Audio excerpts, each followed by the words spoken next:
Evikas Siliņas demisijas pieprasījums, ko Saeimai jāskata jau nākamnedēļ. Par ko ir šis demisijas pieprasījums?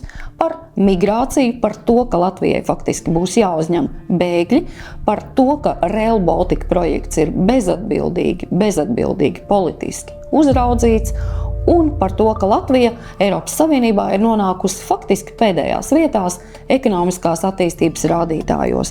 Un par to plašāk frakcijas vadītājas vietnieks Edmunds Zivtiņš. Kāpēc tad mēs pieprasam šī brīža ministru prezidents Evikas Siliņas demisiju?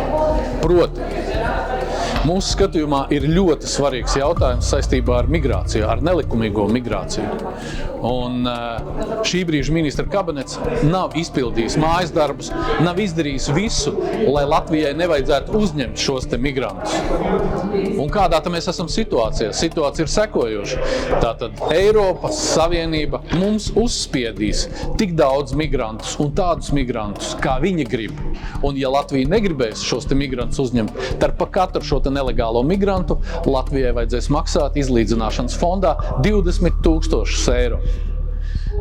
Tā ir neizdarība, vistiešākā mērā ministrijas neizdarība, ārlietu ministrijas un ministru prezidents neizdarība, visu ārlietu dienestu neizdarība. Jo neskapēc Igauniem ir izņēmuma stāvoklis, bet Latvijai nav. Otrs jautājums ir zelta pāles Daugavā, pie kā ir vainīga 100% progresīvā vienotība.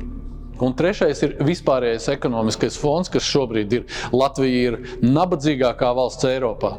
Un Latvijā ir 25% uz nabadzības sliekšņa. Un vēl zem viņi ir daudz procentu cilvēku. Tāpēc šī brīža vispār ekonomiskā un visaptvarošā situācija Latvijas valstī nav apmierinoša, pie tā ir vainīga progresīvā vienotība, un tieši tāpēc mēs prasam Siliņas demisiju.